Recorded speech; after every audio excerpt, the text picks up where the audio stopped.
आप देख रहे हैं श्री हरि कृपा आश्रम चैनल। संस्थापक स्वामी श्री हरि चैतन्य पुरी जी महाराज।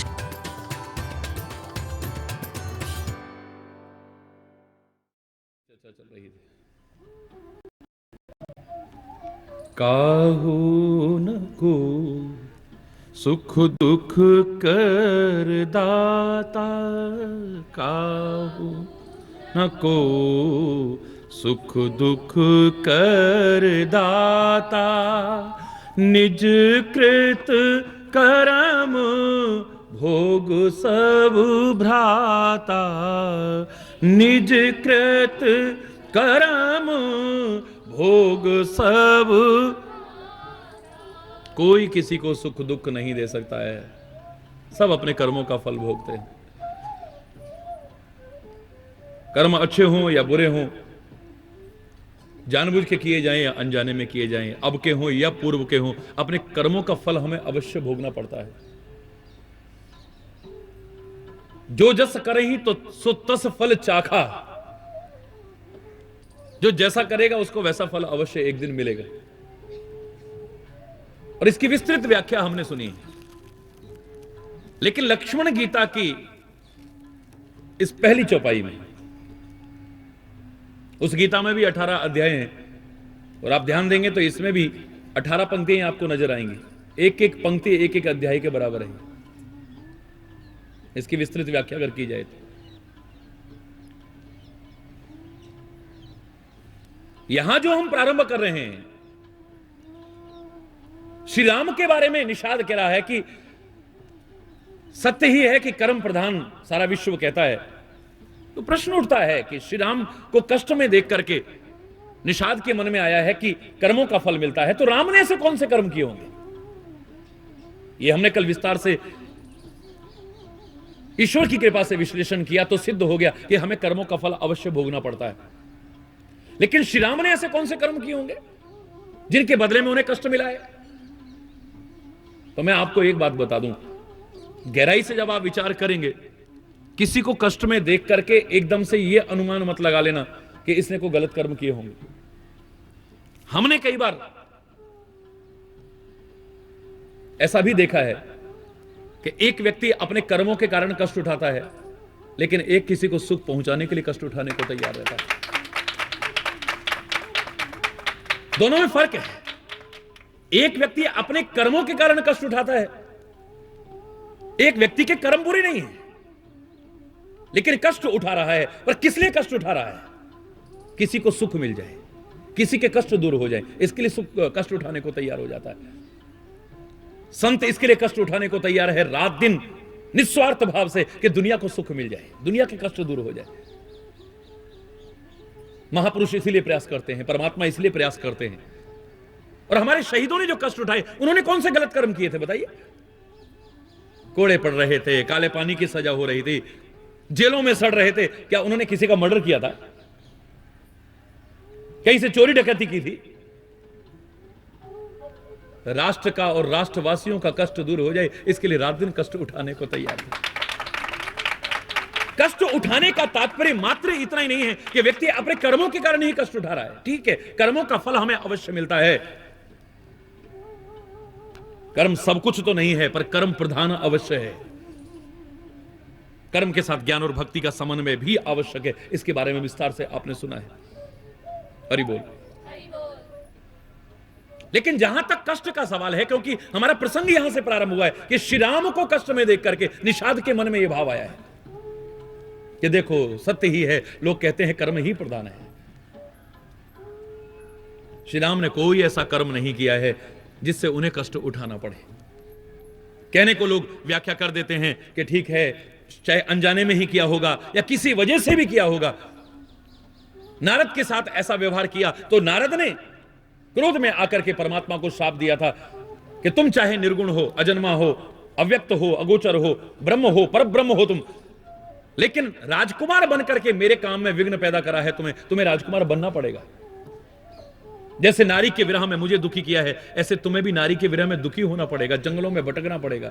और जैसे बंदर की शक्ल मेरी तुमने बनाई है, बंदर ही तुम्हारी सहायता करेंगे। ये तुम्हें मेरा श्राप दे रहा है। ठीक है, लेकिन मैं इसको किंचित मात्र भी मानने को तैयार नहीं हूं। श्री राम ने कष्ट उठाए जरूर हैं, लेकिन अपने कर्मों के कारण कष्ट नहीं उठाए। सामान्यतः ये गीता हमें संदेश दे रही है, लक्ष्मण गीता हमें संदेश दे रही है, बड़ा सुंदर संदेश दे रही है। एक एक चौपाई एक एक अध्याय के बराबर है ये। काहू न को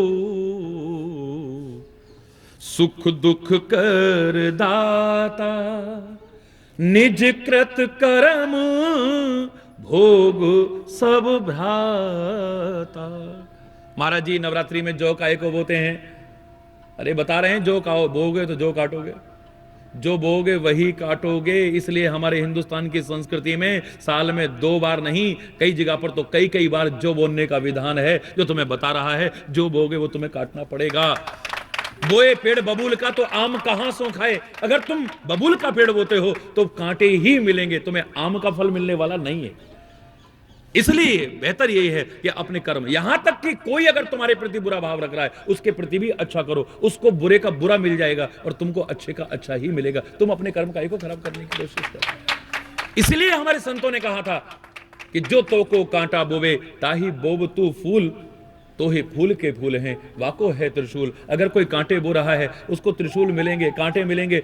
अगर तेरे लिए भी कोई बो रहा है तो अपने लिए वो तैयार कर रहा है, तू मत घबरा। कम से कम तू अपना स्वभाव मत खराब करना, तू अपना चिंतन खराब मत करना, तू अपनी वाणी खराब मत करना, तू अपना भावनाओं को खराब मत करना। तू फिर भी उसके लिए फूल बोने की कोशिश करना, उसके लिए कांटे के कांटे मिलेंगे, लेकिन तेरे को एक दिन फूल के फूल ही मिलेंगे। इतना दावे से हरि बोल। तो कर्म का फल हमें अवश्य मिलता है, कर्म प्रधान है, ठीक है। लेकिन साथ ही साथ इसकी मैं एक व्याख्या अवश्य करना चाहूंगा कि आप किसी को कष्ट में देख करके एकदम से यही सिद्धांत मत बना लीजिएगा कि हमने फलाने को कष्ट उठाते देखा, अवश्य इसने को बुरे कर्म करे होंगे। बहुत से लोग कुछ बनने के लिए भी कष्ट उठाते हैं, कुछ पाने के लिए भी कष्ट उठाते हैं, और कुछ कष्ट पाकर के ही बना जाता है। किसी ने कहा भी है मिटा दे अपनी हस्ती को अगर कुछ मर्तबा चाहे, कि दाना खाक में मिलकर गुलो गुलजार होता है। दाना मिट्टी में मिलकर के मिट्टी हो जाता है, गल जाता है, तब जाकर के उसमें अंकुर आता है, फिर पौधा बनता है, पेड़ बनता है, उस पर फूल लगते हैं, उस पर फल लगते हैं, तरह तरह के अन्न लगते हैं, उसका सौंदर्य भी बढ़ता है, दूसरों के लिए उपकारी भी बन जाता है। लेकिन कब? जब कष्ट उठा लेता है। तो कष्ट उठाना कई बार यही नहीं कि गलत कर्मों के कारण ही कष्ट उठाया जा रहा है। मैंने आपको बताया कि व्यक्ति बड़ा बनता है तो बड़ा बनने के लिए पहले दाल को दला जाता है, फिर पानी में गलाया जाता है, उसकी खाल, उसका छिलका उतारा जाता है, उसे पीसा जाता है, छोटे छोटे टुकड़े किए जाते हैं, बीच में छेद किया जाता है, खौलते हुए तेल में डालते, तब बड़ा बनता है। इतने कष्ट पाकर के बड़ा बनता है। यह बात अलग है कि जब व्यक्ति बड़ा बन जाता है, अपने आप को अहंकार के कारण बड़ा समझता नहीं और विनम्र हो जाता है। वो उसके संपर्क में जो आता है वो उससे कहता है कि तू बड़ा, दही आया तो दही बड़ा, सौंठ आई तो सौंठ बड़ा, कांजी आया तो कांजी बड़ा, जिसको आए वो बड़ा। अरे बोल, जोर से बोलो ना। कष्ट कोई आवश्यक नहीं कि अपने कर्मों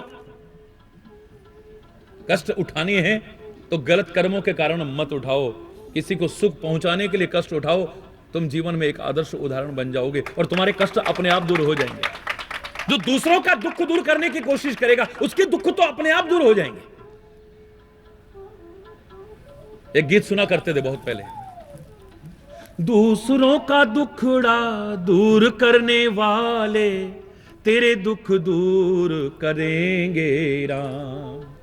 किए जा तू जग में भलाई के काम, तेरे दुख दूर करेंगे राम। सच का ये पथ है, धर्म का मार्ग, संभल संभल चलना प्राणी। पग पग पर है यहाँ रे कसौटी, कदम कदम पर कुर्बानी। मगर तू डावा डोल न होना, मगर तू डावा डोल न होना, तेरी सब पीर हरेंगे राम। दूसरों का दुखड़ा दूर करने वाले तेरे दुख दूर, सारे दुख दूर हो जाएंगे।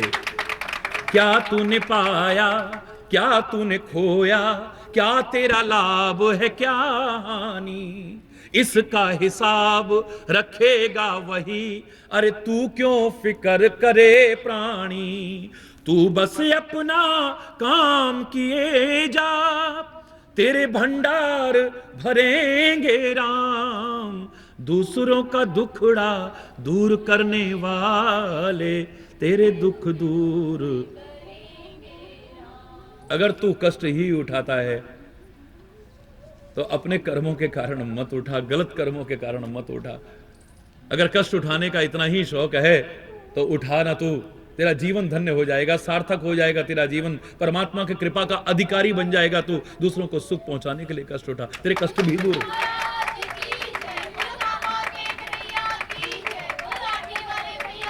या फिर कुछ बनने के लिए कष्ट उठाना, तू तेरे व्यक्तित्व का निखार भी कुछ कष्ट उठा करके। अगर तू कुछ पाना चाहता है तेरे को बहुत कुछ खोना पड़ेगा, याद रखना। मोती की कीमत बड़ी है लेकिन और बढ़ जाती है, उसमें छेद करना पड़ता है। अरे बोल, सुई से छेदा जाता है इस मोती को। हीरे को देखो कभी तराशा जाता है, काटा जाता है उसे। शंकर का व्यक्तित्व आज इतना महान हमें नजर आ रहा है तो उसने जहर तक पीने की लोक उपकार के लिए, आत्महत्या के लिए नहीं कोशिश की। कष्ट उठा करके कोई बड़ा बना है। मैंने तो आपसे कहा था, लोग पूछ लेते हैं महाराज जी संगमरमर की खान से 2 पत्थर निकले। एक पत्थर मंदिर की दहलीज पर रखा जाता है, वहां पर लोग जूते चप्पल उतार के आते हैं, और एक पत्थर की मूर्ति बनती है, लोग उसकी पूजा करते हैं या उससे सजा करके रखते हैं। ऐसा क्यों महाराज जी, इसके कोई कर्म खराब थे और इसके कर्म ज्यादा अच्छे थे? मैंने कहा ऐसा नहीं है। अरे बोल, एक ही खान से माना कि दोनों पत्थर निकले हैं। एक पर लोग जूते उतारते हैं, एक को पैरों से रोनते हुए जाते हैं, एक का सम्मान करते हैं, एक की पूजा करते हैं। उसका कारण है इस मूर्ति ने अपने तन के कोने कोने पर जितनी छेनी और हथौड़ी की चोटें सहन की हैं, दहलीज के पत्थर ने उतनी सहन नहीं की हैं। ये कष्ट पाकर के आज इस लायक बना है, या आज इसकी पूजा हो रही है, लोग इसका सम्मान कर रहे हैं। अरे बोल, कुछ महानता के शिखर पर पहुंचे तो हमें बहुत कुछ मिटाना पड़ता है, अपने आप को मिटाना पड़ता है।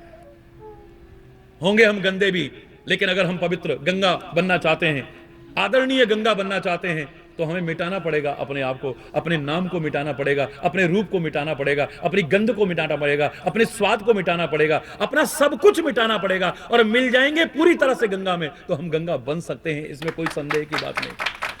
और गंगा भी, वो परम पवित्र गंगा भी, आदरणीय गंगा भी, अगर विशाल सागर बनना चाहे तो उसे भी पहले अपने आप को मिटाना पड़ेगा, ऐसे नहीं बन जाएगी।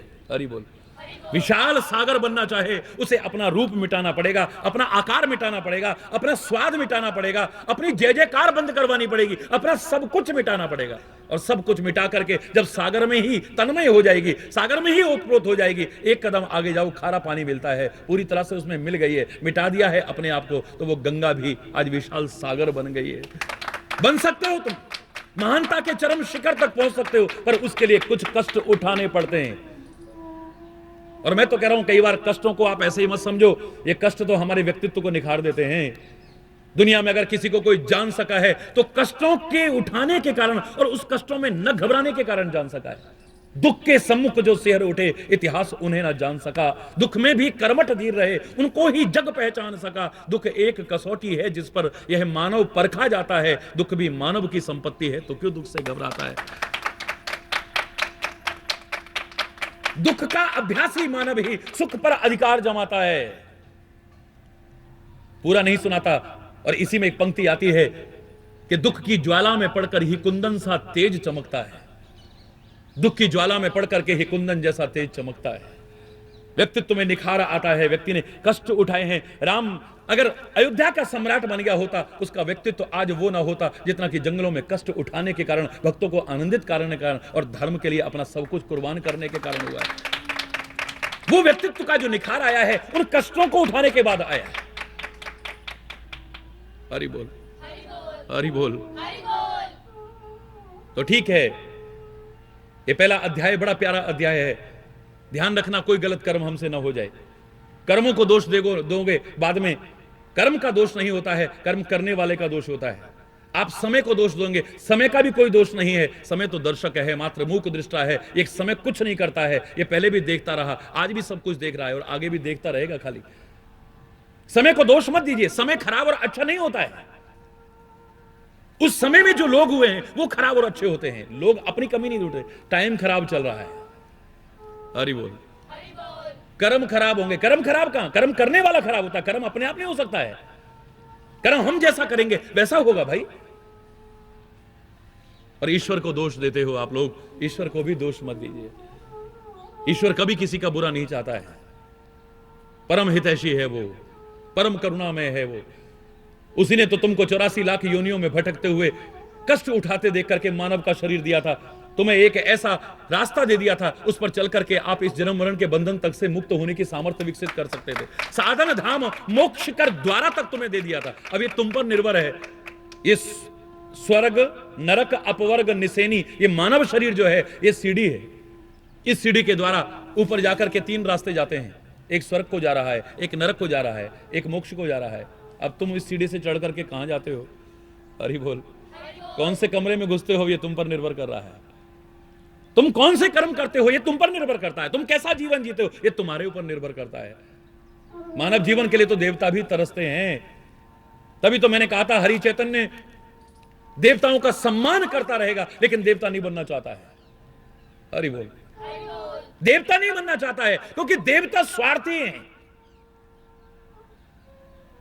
देवता तो क्या, देवताओं का राजा इंद्र भी अगर उसकी गद्दी हिलती नजर आएगी, उसका सिंहासन हिलता नजर आएगा, वो किसी उठते हुए को गिराने में भी संकोच नहीं करेगा, उसकी तपस्या को भंग करने में संकोच नहीं करेगा, उसकी भक्ति को खंडित करने में भी संकोच नहीं करेगा। ये किसी उठते को गिराने वाले बन सकते हैं किसी स्वार्थ के कारण, लेकिन सच्चा इंसान तो गिरतों को उठाने की कोशिश करता है। हमें तो वो बनने की कोशिश करनी है। हरि बोल। हमें तो वो बनने की कोशिश करनी है, सच्चा इंसान बनने की कोशिश करनी है। और जो सच्चा इंसान बन गया है उसे मैं भगवान भी कह दूं तो कोई बहुत बड़ी बात नहीं होगी, इतना याद। जो सच्चे अर्थों में इंसान है, देवता बनना सरल हो सकता है लेकिन सच्चा इंसान बनना इतना सरल नहीं है। तरसते हैं देवता भी इस मानव शरीर के लिए, हरि बोल। परमात्मा तक इस मानव देह में आने के लिए तैयार रहते हैं, हरि बोल। ये मानव शरीर कोई साधारण नहीं है, लेकिन इसे पाकर के तुम कैसा जीवन जी रहे हो निर्भर इस पर करता है। मानव दुर्लभ, मानव जीवन दुर्लभ है, मानव जीवन अमूल्य है, लेकिन तभी है जब इसके सार्थक ढंग से जीते हो, आप सही तरीके से जीते हो, अच्छा जीवन जीते हुए जीते। हरि बोल। तो काहू न को सुख दुख कर दाता,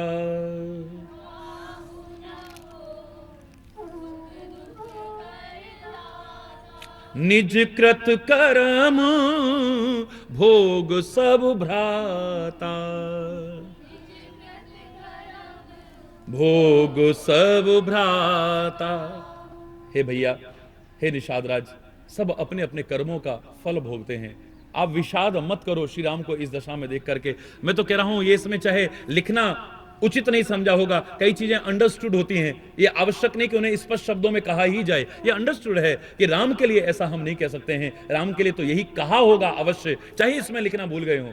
गागर में सागर भरने की कोशिश की है, इसके पीछे समाहित है ये भाव कि श्री राम अपने कर्मों के कारण कष्ट नहीं उठा रहे हैं। इस धरा को प्रसन्नता मिले, संसार के लोगों के कष्ट दूर हो जाएं, धर्म की स्थापना हो जाए, अधर्म का विनाश हो जाए, इसके लिए कष्ट उठाने की कोशिश कर रहे हैं।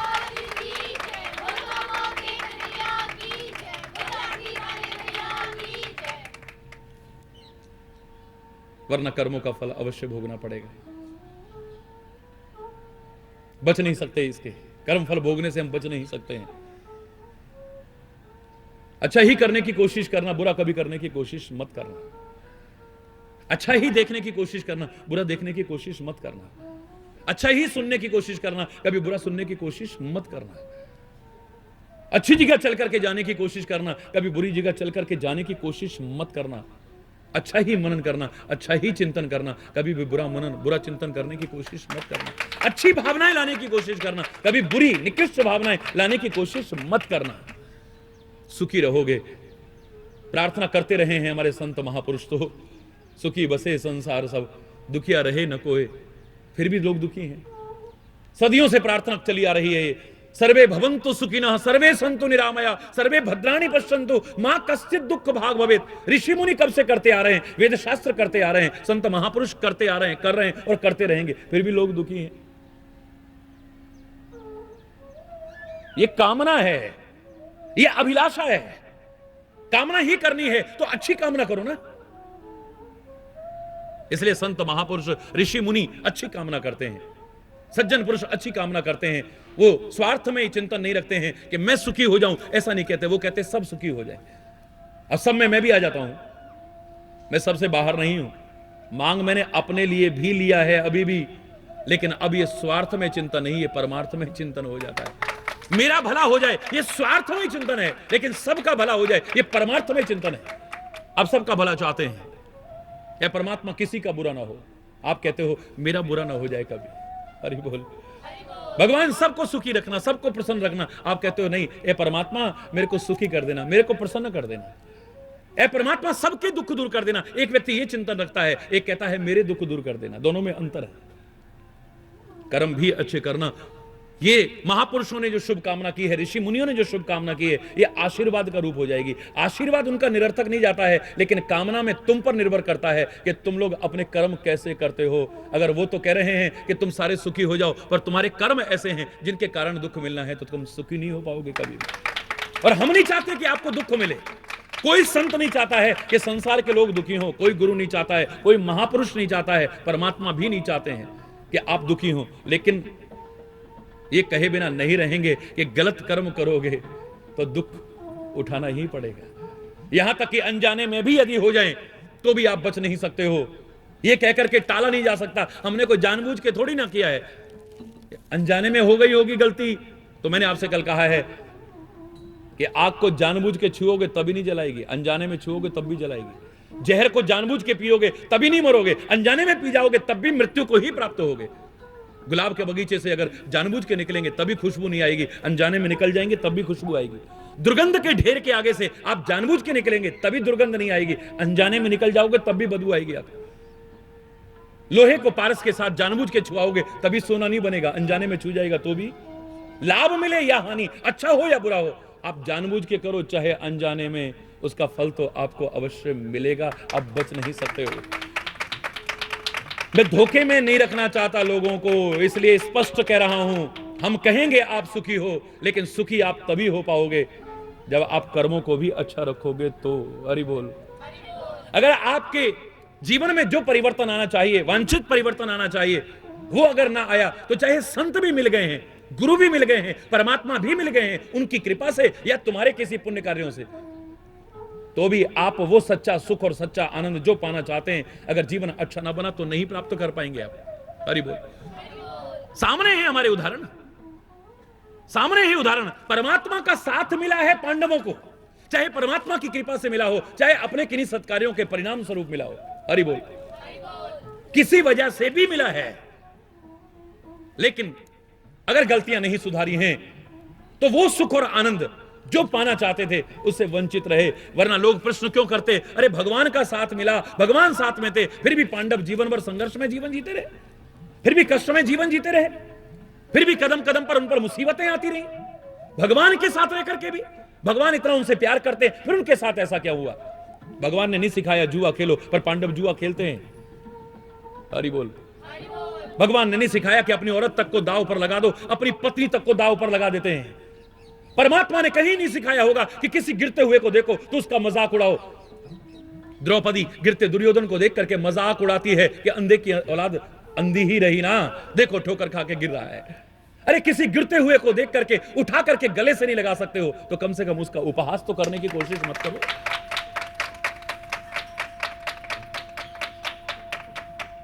वांछित परिवर्तन जो आना चाहिए वो यदि ना आया तो फिर भी हम सुख और आनंद से वंचित रह जाएंगे।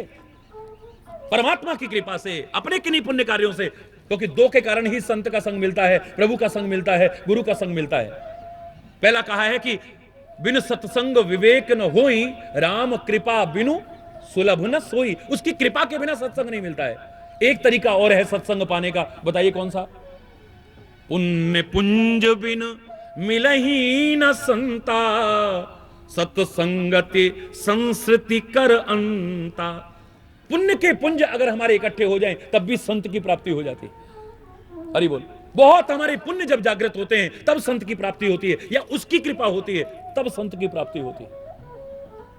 अब संत भी मिल गए हमें, गुरु भी मिल गए हमें, परमात्मा भी मिल गए हमें, हमारे किसी पुण्य कार्य के कारण या उनकी कृपा के कारण, जैसे भी मिले, लेकिन सच्चा सुख और आनंद तो हमें तभी मिलेगा जैसा हमारा जीवन बनना चाहिए वो भी बनाने की कोशिश करेंगे। अगर जीवन में आपने फिर वहीं के वहीं अपना ढर्रा चलाते रहे तो परमात्मा के साथ रह करके भी जैसे पांडवों का जीवन संघर्ष में बना रहा, कष्ट और विपत्तियों के बादल ही मंडराते रहे, हरि बोल, बच नहीं सकेंगे हम। जुआ खेलना बंद करना पड़ेगा, अपने मन के अनुसार नहीं, आत्मा के मत के अनुसार चलना पड़ेगा। मन कहता है एक दाव और लगा दो, स्त्री तक को दाव पर लगा दिया है, आत्मा से लग रहा है, आवाज आ रही है, और उसको नकार रहे हैं पांडव। ये क्या कर रहे हो तुम, गलत कर रहे हो। ऐसा नहीं हो सकता कि अंदर से आवाज ना आए, ये तुम अनुचित कर रहे हो, लेकिन फिर भी करने की कोशिश कर रहे हैं। किसी गिरते को देख करके द्रौपदी ने मजाक उड़ाया है, ये अपने स्वभाव में परिवर्तन ना लाए, इस जवान में परिवर्तन ना लाए, अपने कर्मों में परिवर्तन ना लाए, अपने आचरण में परिवर्तन ना लाए, तो मैं कह रहा हूं प्रभु का भी, संत का भी, गुरु का भी साथ मिल जाए तो भी जो सच्चा सुख और आनंद तुम पाना चाहते हो उससे वंचित रह जाओगे। तो 3 प्रकार के लोग हमने देखे हैं। अभी मैंने कभी ऐसा ध्यान नहीं दिया, अभी मैं जब प्रसंग को देख रहा हूं तो मैं अचानक चौपाई गिनने लगा, तो मैंने क्या देखा, ये लक्ष्मण गीता में भी 18 पंक्तियां हैं, दोहे की भी 2-2 लाइन लगा लो और चौपाइयां मिला करके 18 हैं इसमें। उस गीता में भी 18 अध्याय हैं, इसमें 18 पंक्तियां हैं। मैं तो कह रहा हूं एक एक पंक्ति एक एक अध्याय के बराबर है, और आप इसकी व्याख्या सुन करके देख लीजिएगा, एक अध्याय से कम नहीं है एक एक पंक्ति, एक एक पंक्ति। परमात्मा श्री राम और परशुराम का जो संवाद हुआ है, आप उसमें भी देखिएगा 18 पंक्तियां हैं। हरि बोल। उस संवाद में भी, और उसका परिणाम भी यही हुआ है। जैसे वहां अर्जुन प्रभु को पहचान गया है, ऐसे वहां परशुराम भी प्रभु को पहचान गए। हरि बोल। जैसे वो अपने कर्तव्य पथ पर चल दिए हैं, ऐसे वो भी अपना धनुष बाण और फरसा वगैरह, क्योंकि अपना काम पूरा हो गया, उन्हें सौंप करके अपनी तपस्या के लिए चल देते हैं। हरि बोल। यहां भी इसका फल यही मिलेगा। जागृत हो गया है, निषाद का वो विवेक जागृत हो गया है। गुहु माने अंधकार, अविद्या का जो अंधकार था वो दूर हो गया है। ये अविद्या का अंधकार है, इतना प्यार होते हुए भी अभी अविद्या है, जो कह रहा है कि श्री राम कष्ट उठा रहे हैं, सच में कर्मों का फल भोगना ही पड़ता है। राम ने कौन से कर्म करे, ऐसे कौन से कर्म किए जिनकी वजह से फल उठाना पड़ रहा है, ये कष्ट उठाने पड़ रहे हैं। मैंने आपसे कहा 3 लोग मैंने देखे हैं, इस पंक्ति में मैं जोड़ने की कोशिश करूंगा। एक अपने गलत कर्मों के कारण कष्ट उठाता है, हरि बोल। दूसरा किसी को सुख पहुंचाने के लिए कष्ट उठाता है, और तीसरा अपने व्यक्तित्व के निखार के लिए और कुछ बनने के लिए कष्ट उठाता है। सब कुछ मिटा देता है अपना, सब कुछ खोने की कोशिश करता है, क्योंकि उसे कुछ पाना है, कुछ बनना है उसे। कष्ट उठाना पड़ेगा आपको, बिना कष्ट उठाए आप नहीं बन सकते हैं। मिटा दे अपनी हस्ती को, अगर कुछ मर्तबा चाहे कि दाना खाक में मिलकर गुलो गुलजार होता है। हरि बोल। बच्चों से कहा करता हूं ना मैं, बच्चों अभी मस्ती मारोगे तो बाद में दुख उठाओगे, और अभी कष्ट उठा लोगे तो बाद में ऐश करोगे। उस समय तुम्हें शर्म नहीं आएगी कि हम शिक्षा नहीं ले पाए, उस समय तुम्हें शर्म नहीं आएगी हम अच्छे पद तक नहीं पहुंच पाए। आज अगर तुम मस्ती मारोगे तो कल को कष्ट उठाओगे, और आज कष्ट उठा लोगे तो कुछ बन जाओगे, बाद में तुम्हें बड़ा चैन मिलेगा, बड़ा आराम मिलेगा, बड़ा सुकून मिलेगा, बड़ी शांति मिलेगी और बड़ा सुख मिलेगा तुम्हें। अभी जो कष्ट उठा लोगे, क्योंकि कष्ट उठा करके बहुत से कष्टों में भी हम देखते हैं बड़ा सुकून मिलता है, बड़ी शांति मिलती है। आप लौकिक उसमें भी देखें, प्रसव पीड़ा कितनी खतरनाक पीड़ा होती है, यहां तक कि जन्म देते देते मां बच्चे को जन्म देते देते मृत्यु को भी प्राप्त हो जाती है। कितना कष्ट होता है उसमें, लेकिन वो कष्ट जिसे ना मिले तड़पते हैं उस कष्ट पाने के लिए। हरि बोल, बोलो ना। अगर वो कष्ट ना मिले उसके लिए कितना कुछ वो ढोंग पाखंड अंधविश्वासों की चौखटों तक पर नाक रगड़ने को तैयार हो जाते हैं, हर तरह से अपना शोषण कराने को तैयार हो जाते हैं। हमारे जो कोख को एक कलंक लगा हुआ है ये दूर हो जाए, जान जाने का डर है, लेकिन फिर भी उस कष्ट को पाकर के जो सुकून मिलता है ये मां ही जान सकती है। बांझ की जान प्रसव के पीड़ा, अरे बोल कितनी पीड़ा होती है, इसे हम नहीं जान सकते हैं। जिसने संतान को उत्पन्न नहीं किया है वो नहीं जान सकती है, जिसने संतान को उत्पन्न किया है वो जानती है कितना कष्ट है, लेकिन उस कष्ट को पाकर के भी क्या सुकून मिलता है, क्या शांति मिलती है, ये वो मां जान सकती है, दूसरा नहीं जान सकता है। कितने कष्ट भी आपको सुख है, ये तो एक लौकिक उदाहरण है। कई बार सरल उदाहरण जिनका महत्व इतना नहीं होता है, उस स्तर के नहीं होते हैं, लेकिन समझाने के लिए दिए जाते हैं, सरलता से समझ में आ जाए कोई सिद्धांत, इसके लिए दिए जाते हैं। हिमालय की चोटी पर चढ़ रहा है, एवरेस्ट की यात्रा कर रहा है एक व्यक्ति, हरि बोल, तो वो जानता है वहां पर मेरे को कोई कमरा नहीं मिलेगा, कोई पलंग नहीं मिलेगा, कोई अच्छा बिस्तरा नहीं मिलेगा, जानता है वो। घर का ताजा भोजन वहां पर मिलने वाला, बोलो ना। और फिर रास्ते भर खतरा है, कभी चट्टान गिरने का खतरा है, कभी तूफान आने का खतरा है, कभी ग्लेशियर खिसकने का खतरा है, कभी किसी चीज का खतरा ही खतरा है वहां पर। लेकिन उन खतरों से खेलता हुआ भी आगे बढ़ता रहता है, उन कष्टों को उठाता हुआ भी आगे बढ़ता रहता है। और उसके बाद जब एवरेस्ट की चोटी पर पहुंच करके या उस पहाड़ की चोटी पर पहुंच करके झंडा फहराता है, जो सुकून उसे मिलता है तुम उसकी कल्पना भी नहीं कर सकते हो कभी।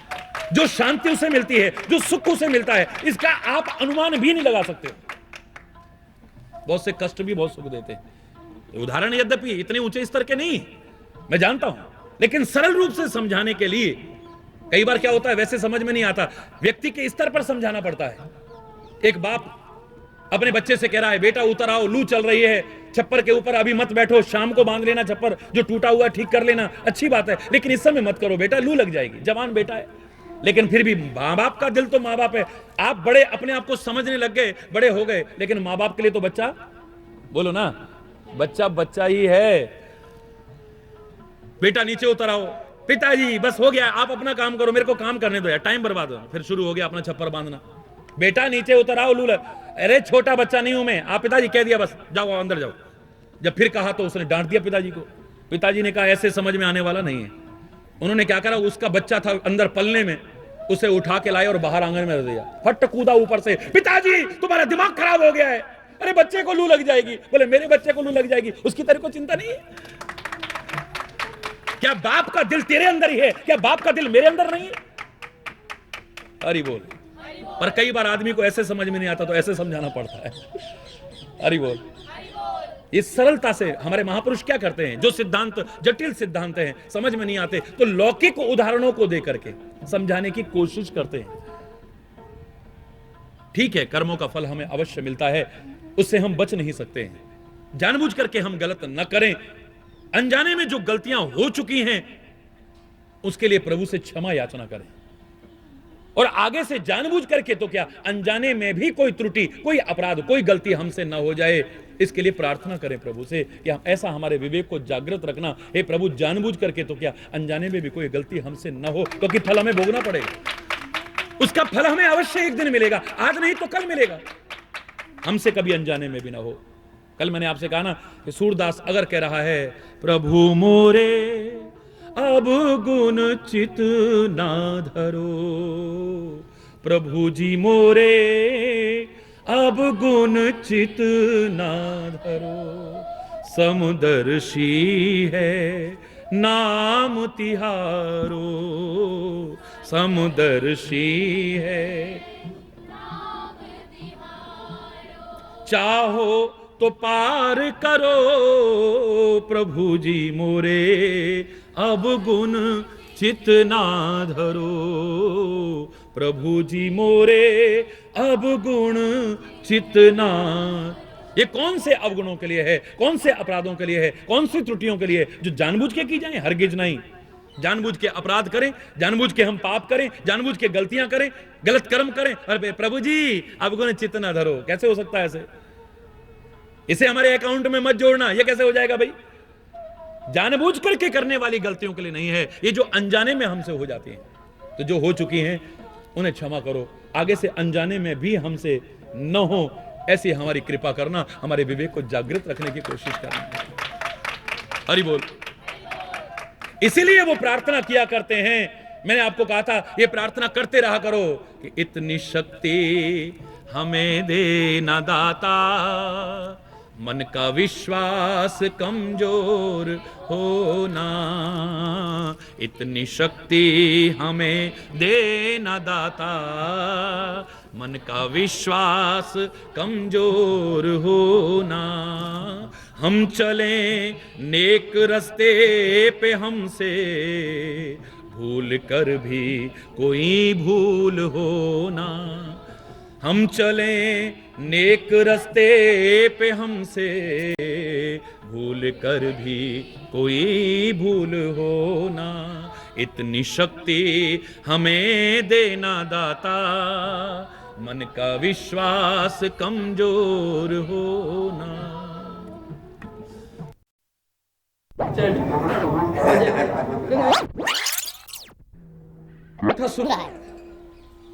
ये जो गीता है लक्ष्मण गीता को साधारण गीता नहीं है। और आज बोलते बोलते ही मैंने जब अचानक गिनने की कोशिश की तो लक्ष्मण जी ने जो संदेश दिया है इसमें 18 पंक्तियां हैं। हरि बोल। और उस गीता में भी 18 अध्याय थे। उस 18 अध्याय की गीता को सुन करके अर्जुन जाग उठा था, उसकी स्मृति जाग उठी थी, उसका मोह नष्ट हो गया था। और यहां गुह निषाद राज जाग उठेगा, उसकी स्मृति जागृत हो जाएगी, उसका मोह उसका संशय सारा दूर हो जाएगा। उसे संशय है। गीता का संदेश हमारे संशय को दूर करने के लिए, हमारे मोह को दूर करने के लिए, हमें कर्तव्य पथ पर आरूढ़ करने के लिए। जो नित्य प्राप्त परमात्मा है, अप्राप्त नहीं है, उसकी प्राप्ति और स्मृति, प्राप्ति की स्मृति और जागृति कराने के लिए है। तो इसमें जो 5 प्रमुख गीताएं हैं इस रामचरितमानस में, पहली गीता लक्ष्मण के मुख से कहलाई है। इसमें 18 पंक्तियां आएंगी। देखिए आप, अचानक मैंने आज वो वैसे गिना, वैसे ही भगवान श्री राम ने परशुराम जी को जो समझाया है उसमें भी 18 पंक्तियां हैं। आश्चर्य की बात देखिए आप, संयोग देखिए। और ये एक एक पंक्ति, एक एक चौपाई, दोहे की एक एक लाइन, मैं कह रहा हूं गीता के एक एक अध्याय से कम नहीं है। इसे कम करके मत आंकिएगा, बराबर है उसको। विस्तार से आपने पहली पंक्ति सुन ली है। ऐसा श्रोता बन करके आप सुनिएगा, आपका भी वो संशय दूर न हो जाए तब कहिएगा, क्योंकि इसको संशय है। आज राम जंगल में इस अवस्था में पड़े हुए हैं, पत्तों पर लेटे हुए हैं, कुशा के आसन पर लेटे हुए हैं। सत्य है कर्म ही प्रधान होता है, लोग कहते हैं। अब यहां पर संदेह है, मन में शंका उठनी चाहिए कि राम ने ऐसा कौन सा कर्म किया है जिसका फल उन्हें मिल रहा है। ये ठीक है कि कर्मों का ही फल मिलता है, कर्म चाहे अच्छे हों या बुरे हों, अब के हों या पूर्व के हों, जानबूझ के किए जाएं या अनजाने में, अपने कर्मों का फल हमें अवश्य भोगना पड़ता है। ये बिल्कुल सत्य है, इसमें कोई संदेह की बात नहीं है। लेकिन श्री राम ने ऐसा कौन सा कर्म किया है जिसके बदले में कष्ट? तो प्रातः काल के प्रसंग में विस्तार से आपने व्याख्या सुनी कि कष्टों में किसी को देख करके एकदम से यह मत कहिएगा कि इसने कोई गलत कर्म किए होंगे, क्योंकि मैंने जो अनुभव किया है 3 तरह से लोगों को कष्ट उठाते देखा है। अपना अनुभव बता रहा हूं। एक अपने कर्मों के कारण कष्ट उठाता है, दूसरा किसी को सुख पहुंचाने के लिए कष्ट उठाता है, तीसरा अपने व्यक्तित्व को निखारने के लिए, कुछ बनने के लिए कष्ट उठाता है। कष्ट बनाकर पाकर के ही कुछ बनता है। मिटा दे अपनी हस्ती को अगर कुछ मर्तबा चाहे कि दाना खाक में मिलकर गुलो गुलजार होता है। मिटा देता है अपने आप को। कुछ पाने के लिए कष्ट उठाता है व्यक्ति, कुछ बनने के लिए कष्ट उठाता है व्यक्ति। इतिहास में अपने एक स्थान बनाने के लिए कष्ट उठाता है व्यक्ति, क्योंकि दुख के सम्मुख जो सिहर उठे, इतिहास उन्हें ना जान सका। दुख में भी कर्मठ धीर रहे, उनको ही जग पहचान सका। दुख एक कसौटी है जिस पर यह मानव परखा जाता है। दुख भी मानव की संपत्ति है, तो क्यों दुख से घबराता है? वो अपने व्यक्तित्व के निखार के लिए कष्ट उठाता है, क्योंकि दुख की ज्वाला में पड़कर ही कुंदन सा तेज चमकता है।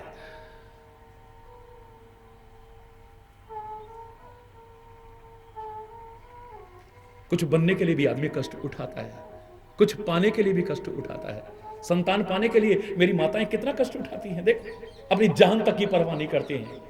तुम कहते हो क्या दिया है, मैं कह रहा हूं एक घड़ी वो जिसमें जीवन और मौत के बीच झूलते हुए तुम्हें जन्म देती है, लाख जन्म लेकर के तुम उसका कर्जा नहीं उतार सकते हो। लेकिन वो कष्ट, तुलसी ने गलत नहीं कहा, बांझ की जान प्रसव के पीड़ा। बांझ क्या जानेगी प्रसव की पीड़ा को, या मैं क्या जानूंगा और आप क्या जानेंगे प्रसव की पीड़ा को। पर जिसको वो प्रसव पीड़ा नहीं मिलती है, वो बेचैन होता है। तुम कह रहे हो कष्टों से घबराते हैं, ऐसे कष्ट तो लोग पाने को तैयार रहते हैं।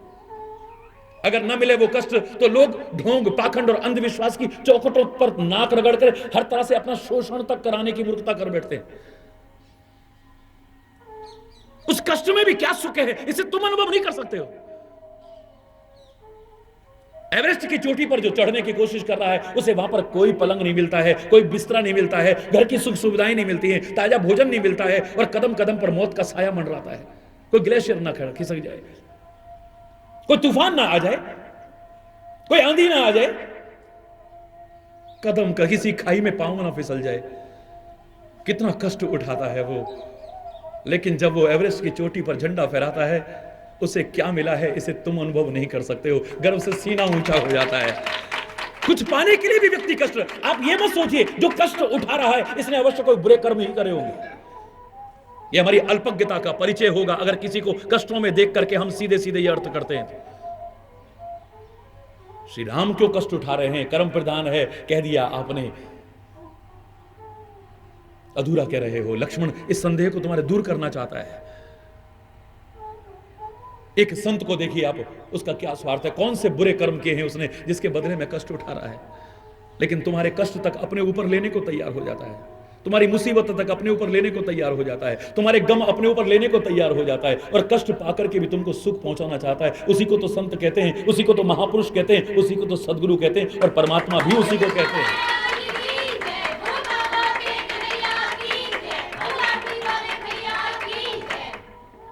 मैंने कल आपसे कहा कि पूरे भारत की जब पद यात्रा की मैंने, तो मुझे एक अनुभव मिला, उसमें अनंत अनुभवों में से एक अनुभव मिला कि जो अपने सुख के लिए प्रयास करा वो कभी संत नहीं हो सकता है। कितने अभिनंदन पत्र रोज हमें भेंट किए जाते थे, सारा विश्व जानता है। भारत के लोग तो कम से कम 23,000 किलोमीटर ईश्वर की कृपा से पैदल चला हूं। एक एक गांव गांव में पता कीजिए क्या लोगों का प्यार मिला है, क्या सम्मान मिला है, जबकि मैं उसका आकांक्षी नहीं था। लेकिन बड़ा, आज भी मैं उन दृश्यों को याद करता हूं तो दिल भर आता है। हरि बोल। कितने स्वागत गीत बोले जाते थे, लिख के दिए जाते थे, कितने अभिनंदन पत्र भेंट किए जाते थे। मेरे पास एक भी नहीं होगा, एक भी, उसी दिन फाड़ के फेंक देता था। आज के माहौल को, ढोंग को, पाखंड को, अंधविश्वास को देख करके या किसी ईर्ष्या के कारण लोगों ने बुराई भी की होगी, आलोचना भी की होगी, हम उस पर भी ध्यान नहीं देते थे। क्योंकि हमारे महापुरुषों ने हमसे कहा था, मस्त हाथी बन जाना। कोई अगर तुम्हें हाथी गणेश जी समझ करके फूल की माला चढ़ाए, गुड़ खिलाए, तुम पर पैसे चढ़ाए, तुम्हारी जय जयकार करे, तुम्हारे देख करके अपना दिन शुभ माने, तो उससे खुश मत हो जाना। और पीछे से कुत्ते भौंकने भी लग जाएं तो तुम घबराना मत, तुम्हारी चाल में फर्क नहीं आना चाहिए। मस्त हाथी की चाल हो, एक संत की, जो आगे से कोई सम्मान कर रहा है तो कोई फर्क नहीं, पीछे से कुत्ते भौंक रहे तो कोई फर्क नहीं है। यही सिखाया गया था, तो वही मस्ती की चाल थी। हरि बोल। कोई सम्मान कर रहा है तो कोई खास फर्क नहीं पड़ गया, कोई आलोचना कर रहा है तो भी हरि बोल। लेकिन एक व्यक्ति, कल अधूरा रह गया था वो प्रसंग। जिला नैनीताल में एक बड़ी सुंदर घटना घटी। हजारों की भीड़, लोग विलखते हुए साथ में पैदल चले जा रहे हैं, और जहां मंच बनाया था वहां तक आए। मैं मंच पर गया, लोग सारे व्याकुल हैं कुछ सुनने के लिए, तीव्र जिज्ञासा है उनकी कुछ सुनने के लिए। और अवस्था आपको पता ही है, उस समय मात्र 22 वर्ष की, 21-22 वर्ष की अवस्था थी। लेकिन जो प्यार, ऐसे में जब लोग अभिनंदन पत्र दे रहे थे, स्वागत कर रहे थे, एक व्यक्ति पीछे से शोर करने लगा। उन्हें कहा, भाई मैं मंच पे जाके कुछ बोलना चाहता हूं। लोग जानते थे ये मंच पर जाएगा, कुछ गलत बोलेगा, क्योंकि उससे लोग परिचित होंगे वहां के। मैं तो पहली बार गया था। हालांकि मुझे लगा नहीं कि पहली बार कोई मिला या मैं पहली बार कहीं गया। ना लोगों को लगा कि पहली बार महाराज जी से मिले, ना महाराज जी को लगा कि कोई पहली बार मिला। अनंत जन्मों का नाता है हमारा, तो अनंत जन्मों का, युगों युगों का नाता है हमारा, क्योंकि एक ही बाप की तो औलाद है हम।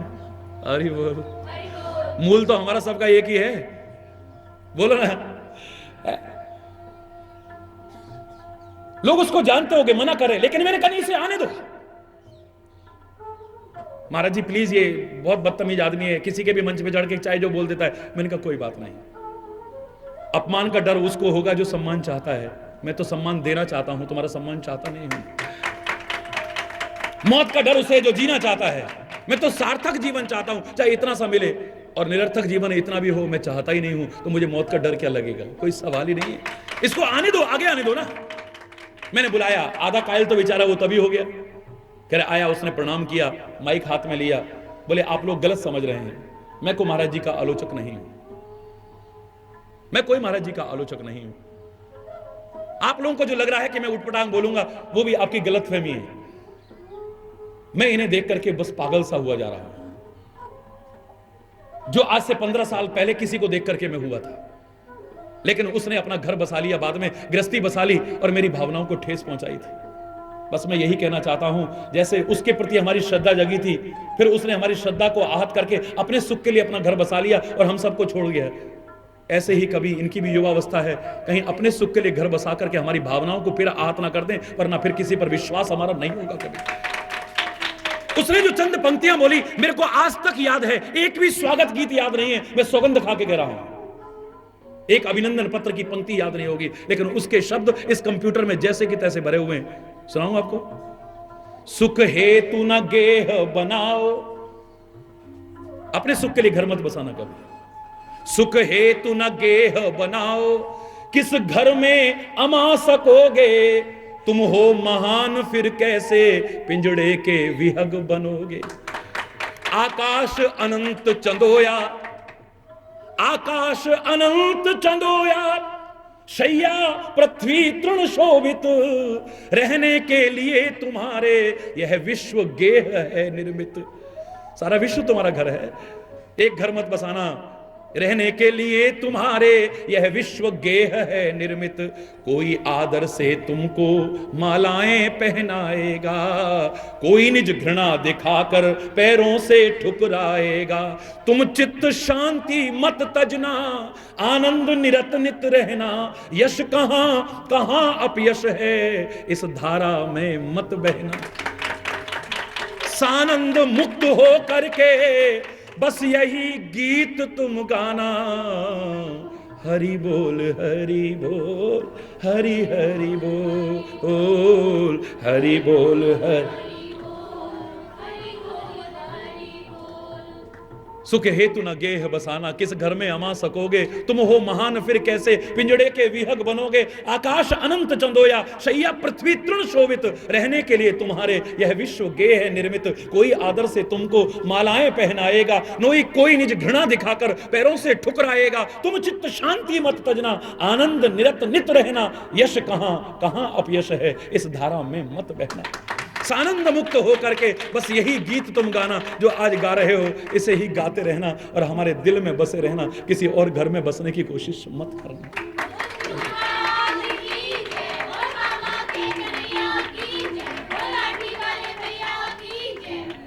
तो एक व्यक्ति दूसरों को सुख पहुंचाने के लिए कष्ट उठाता है, एक व्यक्ति कुछ अपने व्यक्तित्व को निखारने के लिए, कुछ पाने के लिए, कुछ बनने के लिए कष्ट उठाता है, और एक व्यक्ति अपने कर्मों के कारण कष्ट उठाता है। अगर कष्ट उठाना ही है, परमात्मा आपको कोई कष्ट ना दे, तो पूछ लेते हैं लोग, महाराज जी आपके मंच पर बड़े गमले लगे होते हैं, तो महाराज जी थोड़े लगाते हैं। भाई महाराज जी को तो चट्टान पर बैठा दोगे वहां भी बोलते हैं, जमीन पर बैठा दोगे वहां भी बोल लेंगे, पैदल यात्रा में कहां कहां कैसे कैसे नहीं बैठे होंगे, कैसे कैसे नहीं रहे होंगे। और अभी भी मैं इन चीजों का तो देखता ही नहीं कि आप कहां बैठा रहे हैं। मुझे आपकी भावना है, आप गमले लगा देते हो, फिर भी महाराज जी ये गमले अच्छे लगते हैं, फिर भी क्यों लगाते होंगे आप? हर एक में से कोई ना कोई अर्थ निकाल देते हो। तो मैंने आपको बताया था ना, मैंने कहा मुझे लगता है मेरे बच्चे मेरे कर्तव्य का बोध कराते रहना चाहते हैं कि हरि चैतन्य जी अपने काम को मत भूल जाइएगा, क्योंकि आप आए ही दुनिया में इसलिए हैं कि सारी दुनिया के गम लें और सबको खुशी दे, बस यही काम है।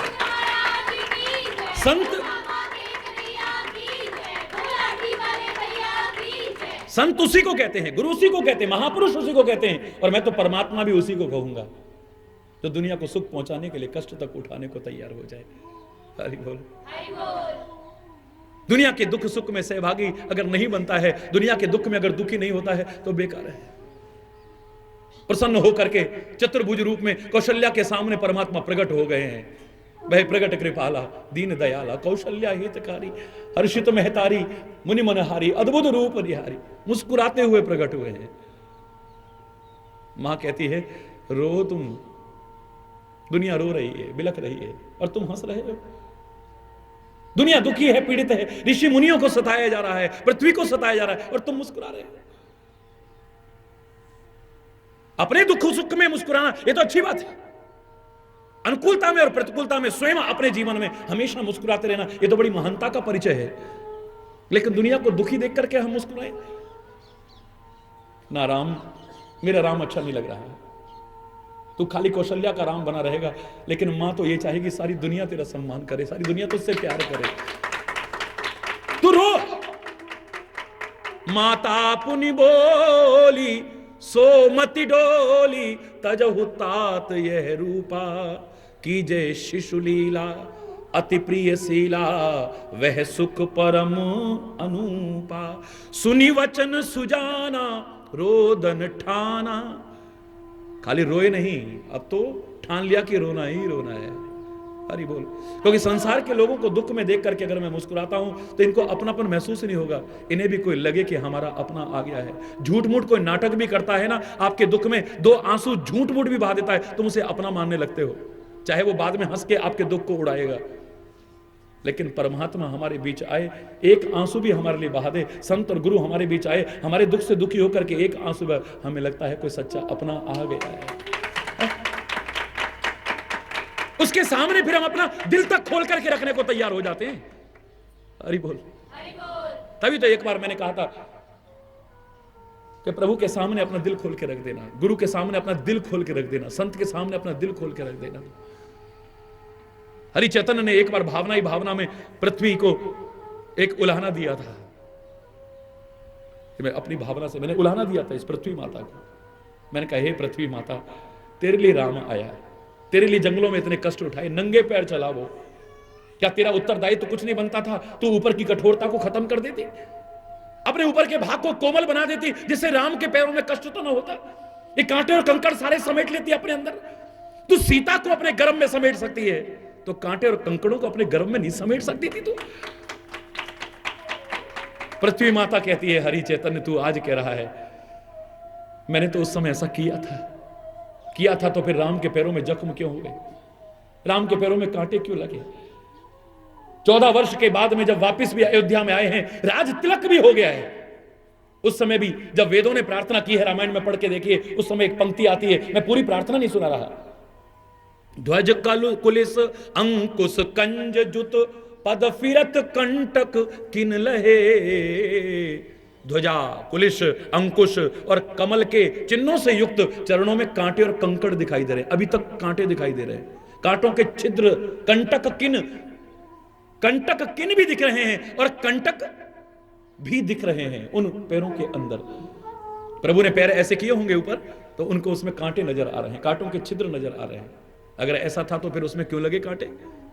बोले वही तो बता रही हूं। पृथ्वी माता रोते हुए हरि चैतन्य से क्या कहती है, मेरी अपनी कल्पना कहिए या भावना कहिए, वो कहती है, बेटा मैंने किया था ऐसा, मैंने सोचा कि ये मेरे लिए आए हैं, भरत के लिए मैंने सुमन में मार्ग कीना, सुमन में मार्ग कर दिया था, तो क्या मैं राम के लिए ना करती, जिसने सारे कष्ट मेरे लिए उठाए?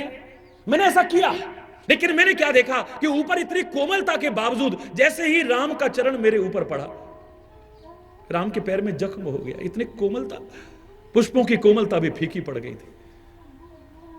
मैंने कहा कि अब औपचारिकता क्यों करूं? मेरी औपचारिकता का भी अगर लाभ भी नहीं मिलना है तो क्या फायदा है मेरी औपचारिकता करने का? सुमन में मार्ग मैंने कर लिया, कोमल कर लिया, लेकिन उसके बावजूद राम के पैरों में जख्म हो रहा है, तो क्या फायदा फिर फॉर्मेलिटीज का?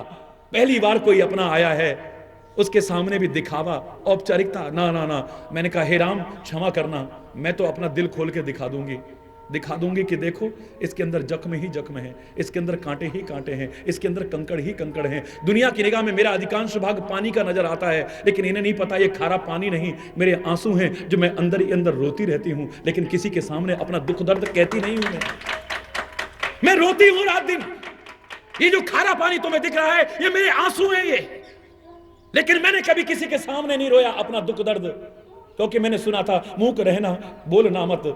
हरि चैतन्य ने ही सुनाया था, मूक रहना बोलना मत, हर किसी के सामने अपनी हृदय निधि खोलना मत, हर किसी के सामने आंख से मोती ढुलकते, मोल इनका कौन जाने, तू इन्हें चुपके संजोले ये बड़े अनमोल दाने, इस निठुर जग की तराजू पर हृदय को तोलना मत, मूक रहना बोलना मत। रही मन निज मन की व्यथा, मन ही राखो गोए, सुन हंस दई हैं लोग सब, बांट सके ना कोई। इनके सामने क्यों रोना, मैंने दुनिया के सामने कभी नहीं रोया है। बहुत सहनशीलता अपनाई है मैंने, लेकिन पहली बार कोई अपना आया है, उसके सामने भी मैं दिखावा करूं। मैंने दिल खोल करके रख दिया तो वो जो मैंने छुपाए थे कांटे और कंकड़ सब ऊपर आ गए। मेरे दिल में देख घाव ही घाव है, मेरे दिल में जख्म ही जख्म है। अब इसमें तू मेरा दोष कहता है तो कह ले हरि चैतन्य, तेरी मां से ऐसा कोई दोष नहीं हुआ है, कोई अपराध नहीं हुआ है। मैंने तो कोशिश की थी, लेकिन जब मेरी कोशिश के बाद भी कोई फायदा नहीं मिला तो मैंने अपना दिल खोल के रख दिया। अपनापन पहली बार लगा मुझे कि कोई अपना आया है। हमारे अगर व्यवहार से किसी को यह ना लगे कि कोई अपना आ गया है तो क्या फायदा अवतार का, क्या फायदा संत का, क्या फायदा महापुरुष का, क्या फायदा गुरु का। ही लगना चाहिए कि कोई हमारा अपना है इस दुनिया में। आज भाई भाई में अपनापन नहीं है, पति पत्नी में वो अपनापन नहीं है जो होना चाहिए, मां बाप बच्चों में वो अपनापन नहीं है, समाज में एक दूसरे के प्रति कोई अपनापन नहीं है। ऐसे में कोई तो हो जो निस्वार्थ हमें अपनापन दे सके। अरे बोल, जोर से बोलो ना। बस उस अपनेपन में वो क्या करता है कि तुमको सुख पहुंचाने के लिए कष्ट उठाता है। बोली आज मैं अभिमान से नहीं कह रहा, हरि चैतन्य का क्या स्वार्थ है, रात दिन भागदौड़ कर रहा है आपके लिए, क्या स्वार्थ है। मैं अपनी प्रशंसा के लिए या उसके लिए अगर कहीं भी बू आ रही हो प्रशंसा की या अहंकार की तो मैं माफी मांगता हूं। क्या स्वार्थ है आपसे, क्या चाहता है आपसे।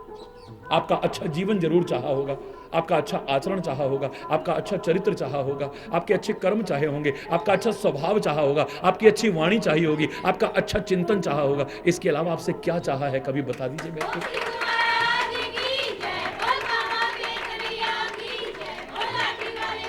रात दिन संत अगर कष्ट उठाता है, कष्ट उठाते देखते हैं, ये तो प्रभु की कृपा है जो ये शरीर चल रहा है। वरना शायद मैं कई बार सोचा करता हूं कि मैं तो मैं करूं तो ये तो मेरी मूर्खता होगी। एक दिन भी मैं इस हाल में नहीं रह सकता हूं, पागल हो जाता अब तक, या हरी बोल हो गई होती। रात को 3:30 बजे से लेकर के रात 1:30 बजे तक, रात दिन 22 वर्षों से मैंने नहीं देखा कि नींद किसे कहते हैं। उसके बावजूद चेहरे पर वही प्रसन्नता बनाए रखता है, वही मस्ती, वही सुरूर बनाए रखता है। तो इसकी कृपा ही हो सकती है, और क्या हो सकता है बताइए।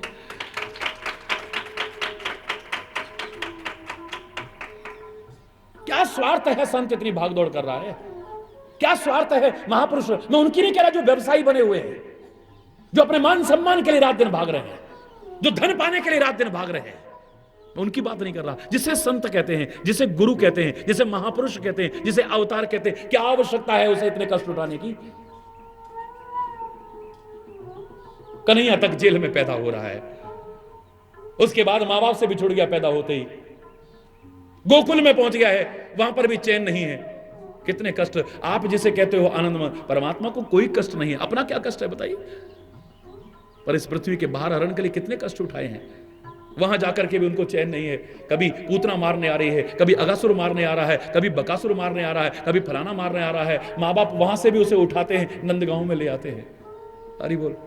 जंगल जंगल में गाय चराता है, रात दिन इतने कष्ट उठाता है। क्या आवश्यकता है उसे कष्ट उठाने की। तुमको अपनापन देने के लिए, तुम्हारे कष्टों को दूर करने के लिए रात दिन कष्ट उठाता है। तो मैं आपको फिर अंत में उस पहली चौपाई का जो विस्तार से अर्थ हुआ, काहू न को सुख दुख कर दाता, निजकृत कर्म भोग सब भ्राता। ये ठीक है, अपने कर्मों का फल मिलता है, लेकिन इन कर्मों का फल मिलने के साथ साथ इस बात को नकारा नहीं जा सकता है। किसी को कष्ट में देखते हो तो एकदम ये मत सोचना इसने को बुरे कर्म किए होंगे। एक अपने गलत कर्मों के कारण कष्ट उठाता है, एक दूसरे को सुख पहुंचाने के लिए कष्ट उठाता है, एक अपने व्यक्तित्व के निखार के लिए, कुछ बनने के लिए, कुछ पाने के लिए भी कष्ट उठाता है। उसके बाद इस लक्ष्मण गीता का जो अगला संदेश है, कितना प्यारा संदेश है। योग वियोग भोग भल मंदा, हित अनहित मध्यम भ्रम फंदा, जन्म मरण जह लग जग जालू, संपत्ति विपत्ति कर्म और कालू। हरि बोल। इसकी व्याख्या आपने सुबह सुनी। और धरणी धाम धनपुर परिवारो, स्वर्ग नरक जह लग व्यवहारो, देखिए सुनिए गुनिए मन माही, मोह मूल परमारथ नाही। ये जितना तुम्हें दिख रहा है, ये मिलना, ये बिछुड़ना, ये भला बुरा जो तुम्हें मिल रहा है, ये जितना आपके शत्रु हैं, मित्र हैं, उदासीन हैं, जन्म मृत्यु संपत्ति विपत्ति, स्वर्ग नरक कर्म और काल, ये सब के सब जगत के जंजाल हैं। ये हरि बोल। धरती घर धन नगर परिवार स्वर्ग नरक जो व्यवहार हैं, देखने में आते हैं, सुनने में आते हैं, मन से विचार करने पर आते हैं, इन सब का मूल मोह अज्ञान है, मूल मोह है, अर्थात अज्ञान है। परमार्थता ये है नहीं, आपको नजर आते हैं। एक रस्सी में भी सर्प जैसा नजर आता है, लेकिन तभी तक जब तक अंधकार है। यत् सत्वाद मृषैव भांति सकलम रज्जा रज्जौ यथा अहिर ब्रह्म। रज्जौ में यानी रस्सी में भी सर्प की अनुभूति होती है, लेकिन कब तक होगी? जब तक अंधकार है। कब तक वो डराएगा तुम्हें? जब तक, और जैसे ही प्रकाश होगा तुम कहोगे हाँ तेरी हम बेकार में डर रहे थे, इससे बच के भाग रहे थे, ये तो रस्सी है तो सर्प है ही नहीं, ये तो असत्य है सत्य है ही नहीं, ये दुनिया भी तुम्हें असत्य लगने लगेगी जब ज्ञान का प्रकाश तुम्हारे अंदर हो जाएगा। फिर तुम्हें इसमें परमार्थ नजर नहीं आएगा। परमार्थ सच्चे परमार्थ के ये जितने तुमको लग रहे हैं ये सारे के सारे तुम्हें भ्रम जैसे लगेंगे, ये नाटक लगेगा फिर। और नाटक से आदमी न सुखी होता है न दुखी होता है। बोलो, तभी मैंने आपसे सुबह कहा था ये संसार एक रंगमंच है, हम सबको अभिनय मिला है करने को। मजा तब है जब हम कुशल अभिनय करके जाएं, लोग तालियां बजाएं, वाह वाह करें, अरे यार क्या एक्टिंग करी इसने, एक्टिंग ही सही लेकिन अच्छी करें। बानव बना दिया है मानव, तो दानव की एक्टिंग ना आ जाए बीच में, मानव की ही एक्टिंग हो। फिर संत की अगर एक्टिंग करने को मिला है तो संत बन करके दिखाएं हम मंच पर, इस संसार रूपी मंच पर, फिर संत ही बन करके दिखाएं। फिर असंत का एक भी हल्का सा भी इशारा उसमें नजर ना आए, वरना तुम कुशल अभिनेता नहीं हो सकते हो कभी भी। मानव की एक्टिंग करने को मिले तो मानव बनो, संत संत बनो ना। अगर अभिनय भी है तो अच्छी तरह से करो ना, उसे कुशलता पूर्वक करो, अकुशल ना हो। बार बार तुम्हें मंच पर ना बुलाना पड़े, बार बार मंच से हटाना ना पड़े, और एक दिन ये ना करे अरे यार ये इस लायक नहीं, हटा इसके ऐसे। जब शूटिंग होती है फिल्मों की ना, तो क्या कहते हैं वो, कट। क्या कर रहे हो यार, एक सेंटेंस ठीक से नहीं बोल सकते।